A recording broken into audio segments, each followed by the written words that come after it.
అందరికీ నమస్కారం మిత్రులారా. ఈరోజు నేను చెప్పేది కథ కాదు, ఒక రియల్ స్టోరీ, ఒక రియల్ థింగ్. ప్రతి వ్యక్తిలోని ఉండే ఒక చిన్ని బలహీనతలు వాళ్ళ జీవితాన్ని ఎలాగ ఆగిపోతాయో చెప్పే ఒక గొప్ప నీతి సూత్రం అనుకోండి, ఒక నగ్న సత్యం అనుకోండి. సో డిఫరెన్స్ ఈరోజు మనం డిస్కస్ చేసే పాయింట్ ఏంటంటే మంకీ ట్రాప్. ఇది ఇంగ్లీష్లో ఉంటుంది. మంకీ ట్రాప్ ఏంటంటే, ఒక వ్యక్తి వేటగాడు అనుకుందాం. ఆ వేటగాడు కోతులను పట్టుకోవాలనుకుంటే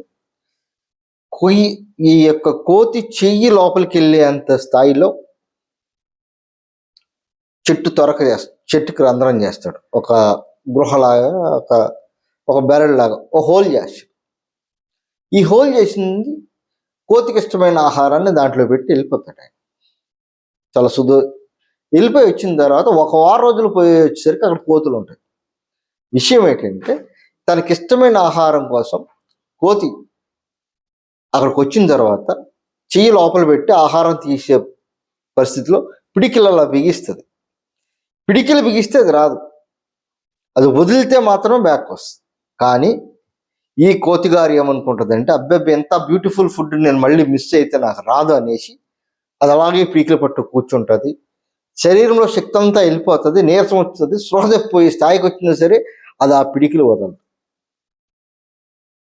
ఒక 5 రోజులకో 6 రోజులకో ఈ వేటగాడు వచ్చి తలకి కాలికి చేతి కట్టి ఈ పిడికిల మీద ఒక దెబ్బ వేసేసరికి బాత్తో వదిలి చేయి బయటకు వస్తుంది.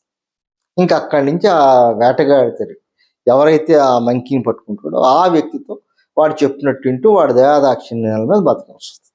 ఇప్పుడు మనకు డౌట్, ఈ కథకి నాకు సంబంధం ఏమిటి అంటే, ఎస్, మనం ఎప్పుడు ఈ మంకీ ట్రాప్లోనే ఉంటాం. అది ఏంటి అంటే, మనకు చిన్ని ఆనందాలు ఇచ్చే ఉంటాయి. ఫేస్బుక్లో రీల్స్ చూడటం, చదువు కంటే దాన్ని చూస్తూ ఉండటం. సో అక్కడ నీ టైం వేస్ట్ అవుతుంది. నీకు ఆరోగ్యం కావాలి, నేను పొద్దున్నే నిద్ర లేవాలండి అంటావు. నువ్వు నిద్ర లేకపోతే నీకు ఆరోగ్యం ఎలా వస్తుంది? అలాగే బీటెక్ పాస్ అయ్యి మంచి పర్సంటేజ్ పాస్ అయిన అబ్బాయి ఆ ఊర్లో గర్ల్ ఫ్రెండో లేకపోతే ఫ్రెండో నాన్నో అమ్మో ఉంటే ఆ ఊరు రోజులు బయటికి వెళ్లకుండా అతని కెరీర్ అక్కడే స్టార్ట్ చేయాలనుకుంటాడు. ఎంతో ఇళ్ళ వాళ్ళందరూ కెరీర్ బ్రైట్గా ఉంటుంది, ఇతని కెరీర్ అలాగే. సో ప్రతి వ్యక్తి తనకు తెలియకుండానే తన మైండ్కి ఒక కండిషనింగ్ పెట్టుకుని అందులోంచి బయటపడకుండా తనకి హాని కలిగించే ఏ లక్షణాలు అయితే ఉంటాయో, తను అభివృద్ధి చెందకుండా ఆపగలిగే లక్షణాలు ఏవైతే ఉంటాయో ఆ లక్షణాలనే పట్టుకుని కూర్చుని ఉంటాడు. దాన్నే మనం మంకీ ట్రాప్ అంటాం. ఆ లక్షణాలను ఎప్పుడైతే వదులుకుని నువ్వు బయటికి వెళ్తావో నువ్వు అద్భుతాలు చేయగలుగుతావు. లేకపోతే నీలో నీ అభివృద్ధికి ఆటంకపరిచే లక్షణాలు నువ్వు అలాగే పట్టుకుని కూర్చుంటే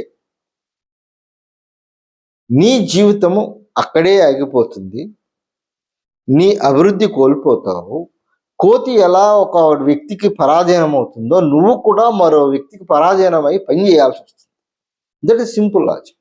ఈ కథలో ఒక అద్భుతమైనగా మనీ గురు రాజశేఖర్ గారు ఇచ్చిన గొప్ప సలహా ఏంటంటే, నీకున్న బలహీనతలని నువ్వు ఎంత వేగంగా వదులుచుకోగలిగితే అంతే వేగంగా నువ్వు అభివృద్ధి చెందుతావు అని చెప్తారు. సో మీకున్న బలహీనతలు ఏవైనా సరే త్రూ సైకోథెరపీ, కౌన్సిలింగ్ ద్వారా సులభంగా పోగొట్టుకోవచ్చు. బలహీనత అనేది నీకు నువ్వు తెచ్చుకున్న తప్పించి ఒకటి తెచ్చింది కాదు. కేవలం నీ బద్ధకంతోనూ నీ అజ్ఞానంతోనూ ఇది ఇంతేని నీకు నువ్వు ఒక సర్కిల్ గీసుకుని ఆగిపోతున్నావు కాబట్టి నువ్వు ఒక్కడే ఆగిపోతున్నావు. సో దాన్ని బద్దలు కొట్టడానికి psychotherapy, counselling, bachelor number of ways are there. దాన్ని వాడండి, దాన్ని వినియోగించుకోండి. మీ యొక్క కండిషనింగ్ మైండ్ నుంచి బయటికి రండి, మీరు జీవితంలో ఉన్నతమైన స్థాయికి వెళ్ళండి. Thank you very much.